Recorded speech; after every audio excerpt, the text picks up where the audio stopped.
Getting a lot of clips of him recently. Fucking just brightening my day. Yes, indeed. There he is. Yeah, that's him. That's him on the right there. In case you're There wondering. he is. That's a Santino Marella. Yeah, Marella. the pride of Italy. And Milan, I believe. The Miracle in Milan, if I remember Miracle correctly. Milan, yes. Kofi's still Jamaican. That is. Oh, that is, I'm just so crazy about that. Wait a That was a minute. clear. That was a clear low blow. Who's Yeah. refing this? Foxy. Yes. Remember, if it's any ref's fault in anything, it is Foxy's fault by default. I'm allowed. I'm It's allowed blamed for one. all of the world's problems. I'm allowed one per playthrough. I've used mine. I've used mine early. That's it. You catch it in. It's a chip. It's a chip you have to use. Got it out of the way. Santino Marella is golden. I am the greatest Intercontinental Champion of all the times. I don't know, man. Better than Miz Rodney is pretty good. Piper. Better than Bret the Heartman. Better than T-Ball Santana. Arriba! No one on Raw is Again, able to be a winner against me. who is at ringside, Brian? This Mmm. arena is Watching full this of promo. losers who could not fight their way Ooh. out of a wet sack made out of Could it be? Could it be self-insert? Santino Marella? Oh, I don't know. It could be. You just don't know. Beat you, stupid. But I think someone already beat me to it.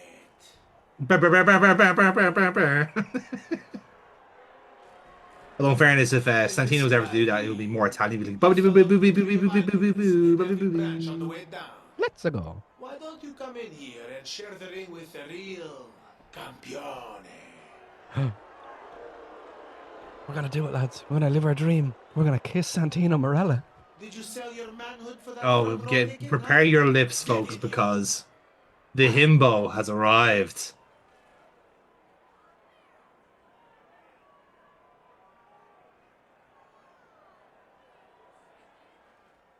I believe you were looking for freedom, Brian. You've been waiting for a long time. You're goddamn right. I've been looking for freedom. Time to tear down the Milan wall. No, you can't be serious. The WWE lawyers back in Stanford have to be For strong. those of you, of course he has a tramp stamp. Of course he does. I thought you'd enjoy it. Cannon.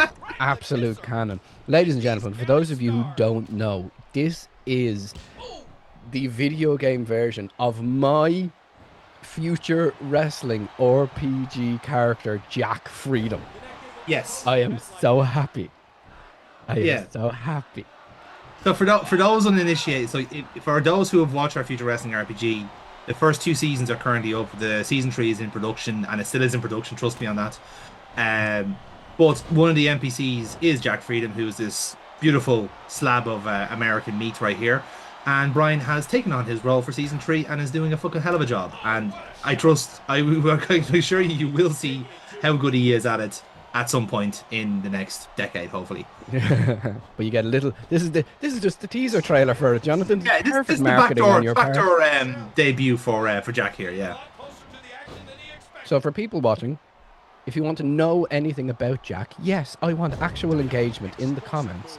Yes. Ask us, what would you like to know about Jack? And I will be able to answer it as himself. And you will Yes. get to know him through this That's a- playthrough. It's a tremendous idea, actually. Yeah. It's really good. It appears Santino's confidence just caused him to lose his championship. And there you have it. On this first night on the job, not even, Money are soon parted. Well, he is the champion of all the Intercontinentals. but what's going Love my favorite Intercontinental is Lego. I like the Lego. My favorite Intercontinental. It clicks together very smoothly. Makes me feel My God, good about myself. I never thought my first day in the Fed I'd become the Incontinent champion. Well, you know, I've been holding on to this for long enough that became a little bit incontinental. Great day for America. He I has defeated did. Dennis. That's why I wear the black pants, because I did a little wee wee. To be fair, I feel like black pleather bottom seemed to be the Jack Freedom way, you know?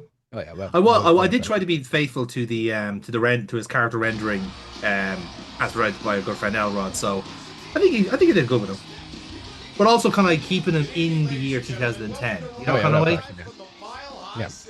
Era Era approved. system, exactly. Yeah, Yeah. yeah, yeah, yeah, yeah. Because tonight we have one of your favorite events. And excitingly enough, whenever this series calls for a creative wrestler, there will be uh, another member of our roster taking his Yeah. place. So And we shall and see. now, Jack Freedom in his glory will now compete in the Divas swimsuit competition because he believes in equality. He does actually. I do feel like Jack Freedom could definitely rock a Johnny Bravo gimmick, and no one would notice. Yeah, without question. I Like, mean, like come on, like WWE made a who wise amongst didn't- us would? by having me, the Chick Magnet, host the Diva swimsuit competition. oh, that's a lot of fedora going on there, Miz. Or is it a trilby? Either way, it's shit. It's not about me. Miz with a I will say what you will about this era of Miz, but it is a fantastic impression of 4chan, isn't it? Like, you know, He's saying too many sentences in a row with actual punctuation for it to be 4chan, but there you go. it's actually I don't see any green frogs here either. Yeah, So Miz. Come on. He's not communicating purely through green text. yeah, that's very true. I don't see any backspaces at all. All right, Mickey. Mickey, even though you may be a unionist, please save us from Michael. And we deserve respect. Here's a competition for you, Mickey. Let's see how fast you can get your little rear end back to the locker room and put on a bikini. Let's see how fast I can kick your Mickey. Oh, watch out! She's gonna kick your Mickey. Why you're not out here in a swimsuit. Hold You're on. just Is that how they jealous met? and embarrassed. Because you're not as hot. To be fair, in this universe, I just believe the Miz married into the Bellas. Don't worry, Miz. I'm here to take out this trash. Wow. That is a woman I'm gonna marry in an alternate timeline. You heard me, Mickey. The only reason you would be in a competition like this is to make me look even better. Just to demonstrate how invested I am in this Diva swimsuit competition, I've come out in my ring gear Yes. to assert dominance. Now in the Oh, swimsuit well competition. done. Yeah. Well done. Well done, Mickey James Mouse. Off you go. You fucking, Absolutely. You fucking go off, sister. Oh yeah. We are now we are fighting for the very basics of feminism here, folks. Yay. Not for one, no, not for actually making a joke. Hooray for feminism. Yes. I have, But too the- much I have too much respect to make any shit jokes, so I'll only make good jokes from now on, and that's the best joke I can ever say. That's it. Exactly. Yeah. We're not trying to all at this point. We're just watching respectfully, and then we'll make dick jokes then when the women's match is over. For equality. Like, I can imagine. I can imagine like people who were playing this game at the time were probably like really fucking. I don't know if they were probably annoyed or they're just like, you know, we're so ambivalent to having to play as a diva in this one. Consider that like for the vast majority of the games, like you couldn't even it wasn't even an option to play as a diva in the season mode. It just wasn't there, you know. And the roster was like so fucking small that like, you know, it'd be just basically run the same story over and over again. I mean, you're just doing a historical rendition of WWE at the time there, Jonathan. So yeah. That is unfortunately like, you know, fucking historically accurate. That's the thing, like.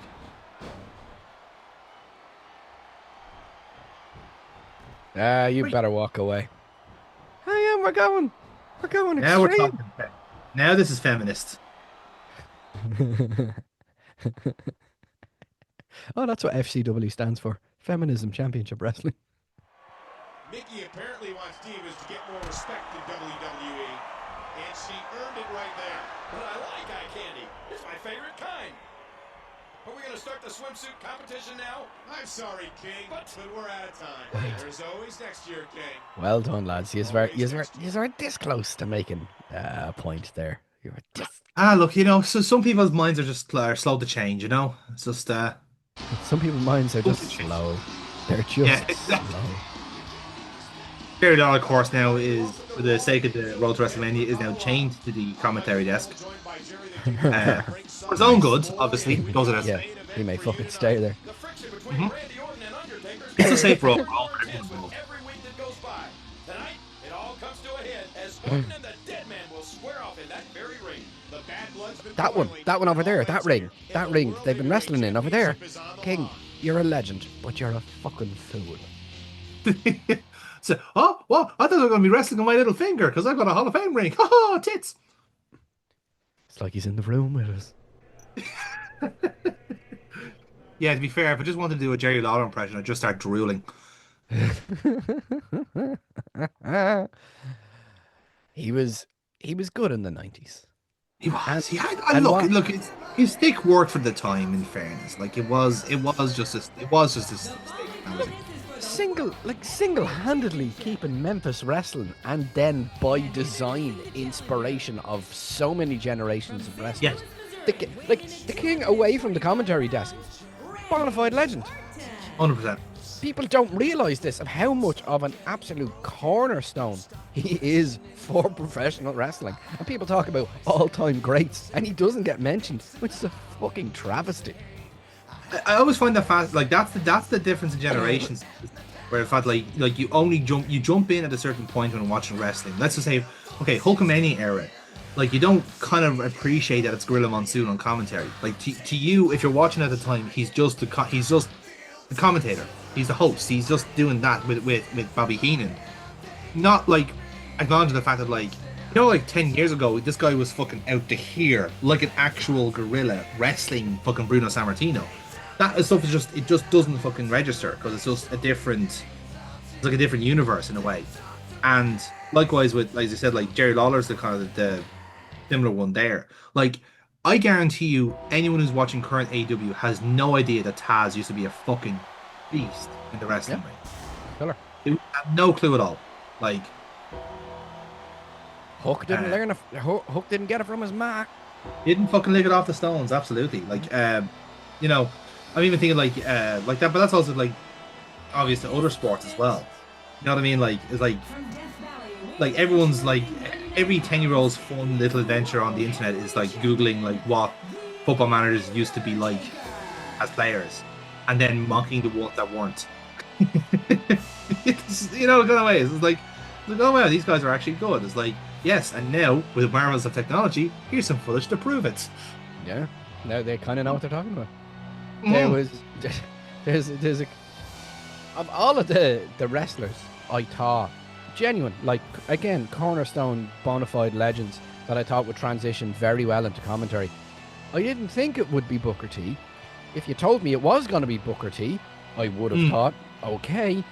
And then seeing what he does, I'm surprised it's Booker T. The thing is, I don't think Booker T is a good commentator by design. You know what I mean? Like he's there, like don't get me wrong, like he like color commentator is absolutely fine because basically it's a free fucking, it's carte blanche to say whatever the fuck you want because ultimately what you say is irrelevant because it's what you're saying that because you're Booker T, you can say whatever you want.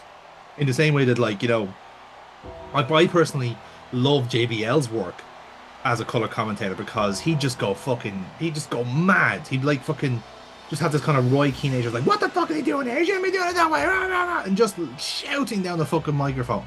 But that's what he was good at. He was good at winding himself up and letting himself go and taking over because that's what his character would do. You know, he plays it very well. Whereas Booker T, the guy just has to fucking like sit on his hands whenever he sees Stephanie Vaquer. Like you know what I mean? Like, but like in the same way with King and the same way with Booker. Yeah. Like, but when you look at Booker T doing like classes and seminars, he is so serious and stoic, and he's so like locked in and talking about the respect for the business, and you're like, that's the guy I want to see on commentary. He's fucking cool. He's so fucking cool. He's so fucking legit, and he's fucking jacked. And then he's just there fucking gooning over. I was like, gooning is the word. He just goes like whenever any of those girls are wrestling, he hits like tones that I think technically count as brown noise. Yeah. Like it's just like With fucking That's Mongolian throat singing at ringside, like, you know. yeah, the beginning of the Road Warriors entrance music. What a rush. Yeah, exactly. Yeah. I don't like. Is that it's that what you have to do? Like you're an actual legend of wrestling, and your legendary status is directly proportional to how much of a fucking muppet you have to be on commentary. Yeah, yeah. Which would be evident to why Corey Graves is so mild mannered. Yeah, very true. I was grasping at straws there. I was like, who's a bang average wrestler who's a fairly decent commentator, and that Matt was Striker. Yeah. Matt Striker. Yeah. Wow. Matt Striker found his calling the moment he did commentary for ECW because he was fucking exceptional. Yeah. Like the guy was too good at the job, so they had to basically park him for something else. Yep. Like that. How many times can you be said that in a sense where like you're actually too knowledgeable at this, you're too good at color commentary that we have to put you off and give someone else a job, and we'll give you NXT instead. You're talking over the heads of our audience. I was like, yeah. That was Todd Grisham as well, though. Like he was so good at like making Bite This a thing that like he actually got too big for his boots in a sense. But like even before that, it was Josh Matthews doing it all that, you know. But like the Todd having fucking pot shots at fucking TNA and stuff like that. That stuff made the show funnier. Like that was objectively fucking funny, you know. No, it has to be fed by the machine. He did it himself. Can't get over on your own, as is evident. Joey fucking Styles. Oh, but exactly. That's the thing. Like, you see, Joey never wanted a dance partner either. Like, he used to do the commentary by himself anyway. So having a second person there was kind of redundant to him, you know. But no, in terms of like, yeah, I can see where it's needed, and like the amount of work that does go into singular broadcasts, and like he's had a renaissance and we all like him now, but like Michael Cole's a fucking machine on those ad reads. He's a fucking machine. Yeah, I throw Excalibur in that as well, like how he just rattles through it so fast, like, you know. God, I wish Excalibur was better than he is, because he just. I really don't like the AEW product. I've been out of it easily. Jeez, it's going on 2 years now that I've just been. That's the way I'd say. Like, if you were to, you know, actually, it's a good example. Like, imagine if Mike Tenay was produced properly, right? And how good he would be at commentary. Like, Mike Tenay has always had to deal with really, really bad production. You know, whether it be WCW with people just fucking leaving them for dead on the headset, or TNA doing things through tapings and doing things on the fly. You know, like he always had to have that. But if he genuinely had like the kind of like, you know, softly approach that they have now, he'd be fucking beautiful. They all be beautiful. They're so well produced now. Like they can bring just randomers from ESPN and they just fit in fucking seamlessly. You know what I mean? Like you can see where if Excalibur was to get a touch of the WWE treatment, he could easily outshine a lot of people. And he's great. He's great in his own. I don't know what his own promotion is, but like he is a genuinely lovely, affable guy. He seems like a genuine sweetheart and a lovely fella. It's like, as is evident by most really successful wrestlers, don't be a nice guy. Like, he doesn't know you. They're very. Look, here's a fucking case study of the two lads in front of us. Randy Orton's a sweetheart now. Yeah, he wasn't for a long time. That's the thing. He was a little bollocks for a while. As is fucking as is Big Dad Mark. He was, you know. And you can say the same for the commentators. Fucking say what you want about I mean, I love JR. JR's a fucking bowsy. JR's a fucking hound, man. And he did the dirtiest work for WWE. Like, he's... Yeah. You know what I mean? No, I get that. To answer your kind of question about, like, current crop that I would think that would make a great commentator, I think there's one kind of hiding in plain sight for me, personally. And it's only because, like, they've never done commentary spots. You know, kind of way, like, you know, you always have, like Punk is on a commentary spot, let's say, and, like, say, I know, Samoa Joe has done one as well, and he was, like, low-key quite good. Yeah. But I think like there's a genuine like, you know, remit there for Sheamus to be the next kind of like the next guy on commentary, to be that kind of color commentator, to just act the bollocks and say whatever he wants, you know, kind of way, like, you know, because he also sounds very unique as well. So like it's a kind of thing where like might not be on every week, but whenever Sheamus is on commentary, it's like, oh great, I like hearing what he Shammy's says. on. Yeah, exactly. Yeah. He's yeah, like it's, I don't know, like I think all the Irish would do generally, to be honest with you. I can see Becky do the same thing as well. Becky can just fucking mouth off to her heart's content. Because again, she has the kind of character plot armor to do so, you know? you just don't see it where people just transition into commentary, and they had a great era where they were doing that, but then they Yeah. just had Vince in their ear and they're like, I'm not dealing with this shit. Yeah, exactly. Yeah, like same with Mick Foley was that. Yeah, Like that's would have been- literally what I was thinking of. Yeah. Yeah. But I'd be curious. Well, like Randy could easily do it, but would he? You know, Cena not as much. Like there'd be something to be said. I'm surprised Big E wasn't thought of or gave it a bash, but hey, he's doing his own thing. I think they like putting big, but see, this is the problem. They just do so much fucking content, and they do so many fucking stuff that I find personally irrelevant. But it's obviously a money spinner for them. The stuff like the pre-shows, the post-shows, and the recaps, and the fucking this, that, and the other. They don't put Big E there because he sounds plausible enough in terms of like talking kayfabe, and that's probably more of a skill than being on commentary in a sense, because like, you actually have to believe the bullshit you're saying. Like the two hacks that they have there, Peter Rosenberg and Sam, whatever the fuck is that guy's name is, like those two are absolutely fucking hacks, total fucking hacks. You know what I mean? Like they just kind of like, you know, wheel around, just go with complete fucking diatribe and just follow the script and all this sort of stuff. Like these two are meant to be like, you know, like wrestling journalists or like you know, experts or whatever the fuck. I was like, you're just talking heads. You know what I mean? And that, again, that's fine, but don't advertise yourself as anything but that. You know what I mean? Because that would be just disingenuous. You know? Such is the nature of the beast. Yeah, exactly. And that's absolutely fine. You know, but it is always the case where like it's not drinking the Kool-Aid itself. Like the guys are doing a job and they get paid very well to do it. Whereas it is that kind of aspect of where, you know, if you're looking for candid, anything with a WWE stamp on it is the wrong place you're fucking looking. Yeah. And unfortunately, if you're looking for clear journalism, wrestling ain't your place, buddy. Like, it is literally a business designed to lie and deceive you. That's the whole point of it.